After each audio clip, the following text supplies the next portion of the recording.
Sungguh miris sekali di tengah penderitaan warga dan masyarakat, gaji DPR mencapai 3 juta per hari menjadikan warga begitu sangat kecewa dan minta agar DPR dibubarkan saja.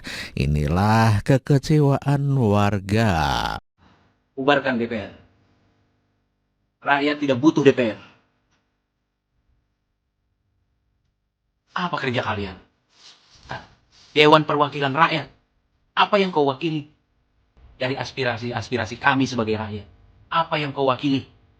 Apakah kalian mewakili penderitaan-penderitaan rakyat? Apakah kalian mewakili jeritan-jeritan rakyat? Apakah kalian mewakili keinginan-keinginan rakyat? DPR bukan Dewan Perwakilan Rakyat, tapi Dewan Perwakilan Kawan Nafsu. Makan gaji sekarang 3 juta sehari. 1 bulan 100 juta. Bahkan bisa lebih kau dapatkan. Tapi lihat, guru-guru yang sudah berjuang, memberikan kontribusi untuk bangsa, mencerdaskan bangsa dan negeri ini, ada yang masih gajinya 300.000 1 bulan. Mana hati nurani kalian? Bubarkan DPR. Bubarkan DPR. Itu yang kami harapkan sekarang. Apakah mereka ini yang joget-joget, yang gajinya 100 juta per bulan memikirkan kondisi rakyat, memikirkan kesusahan rakyat? Kita lihat video mereka seperti apa. Kalian bisa coba, apakah mereka yang joget-joget seperti ini memikirkan kesusahan rakyat, memikirkan kelaparan rakyat, ya, memikirkan rakyat susah mencari rezeki dan susah mencari pekerjaan. Enak banget sumpah, joget-joget, happy, gak ada beban, gak ada utang, gaji 100 juta lebih. Ngeri. Emang bener omongannya Gus Dur ya. DPR tuh isinya orang-orang TK, anak-anak TK.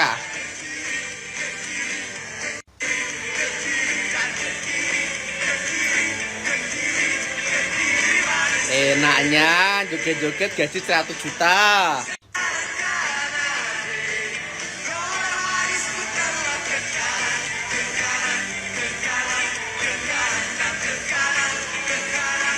Apakah mau mereka turun ke lapangan lihat kondisi rakyat yang kesusahan, yang banyak utang, yang stres? Mustahil sih sumpah. Gila, gimana nih menurut kalian? Tinggalkan di kolom komentar ya. Hei, buat kalian yang nggak terima kalau gaji DPR besar, mereka itu udah pantas sepadan dengan gaji mereka. Karena anggota dewan kita itu kerjanya itu berat. Bukan berat nyusun undang-undang, tapi berat gimana caranya nih lidah bisa ngomong setuju tanpa lidah keseleo. Beratnya itu bukan nyari solusi, tapi berat nyusun agenda safari ke luar negeri. Ibarat kata nih ya, gaji DPR itu ibarat kembang api. Hebohnya di atas, di bawah penonton itu cuma nonton. Dan satu lagi nih Bapak Ibu yang terhormat, saya itu punya usul gimana kalau anggota DPR itu digaji setiap rakyat ngomong terima kasih. Jadi setiap rapat hasilnya bagus, rakyat terima kasih itu baru digaji. Kalau rakyat nggak ngomong terima kasih, bayar aja pakai mie instan, biar ususnya itu berundeli. Kalau gaji DPR sebulan bisa lebih dari 100 juta, pertanyaannya rakyatnya dapat apa? Selain dapat janji manis yang nggak pernah ditepati, ya tambahan 50 juta cuma karena nggak dapat rumah dinas, maka dari itu total take home pay-nya mereka lebih dari 100 juta pak. Sehari bisa 3 juta, sementara rakyat ya rata-rata penghasilannya cuma 215 ribuan aja per hari. Itu pun sering banget habis buat bayar sekolah, listrik, dan kebutuhan pokok. Ya, kalau kita bicara ironis, ya cukup ironis. Kenapa? Karena banyak kebijakan DPR justru nggak berpihak ke rakyat.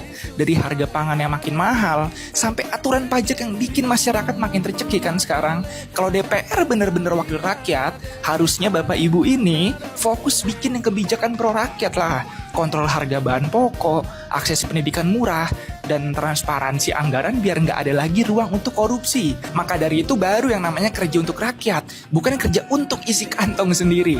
Kalau wakil rakyat serius turun tangan, kesejahteraan ya bisa naik pak, kesenjangan berkurang, dan kepercayaan publik ke politik juga bisa pulih. Jadi menurut kalian gaji DPR yang sebesar ini masih pantas nggak sih dengan kinerja mereka sekarang? Coba deh, share pendapat kalian, drop komen teman-teman.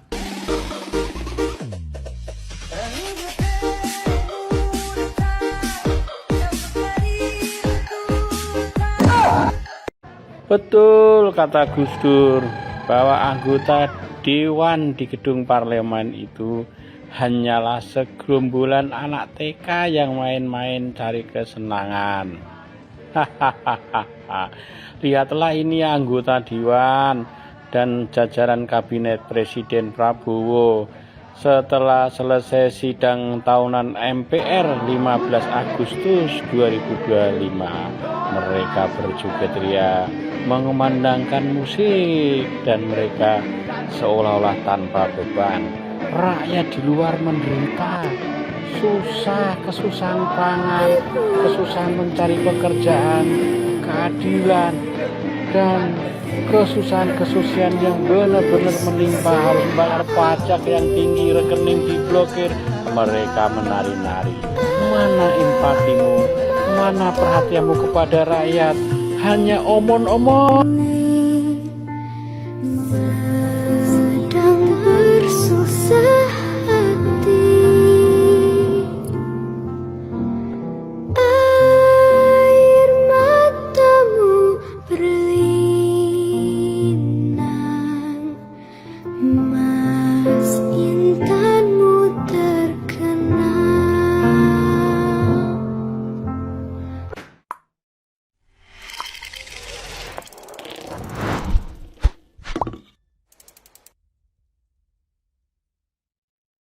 Tentang kenaikan gaji para anggota dewan.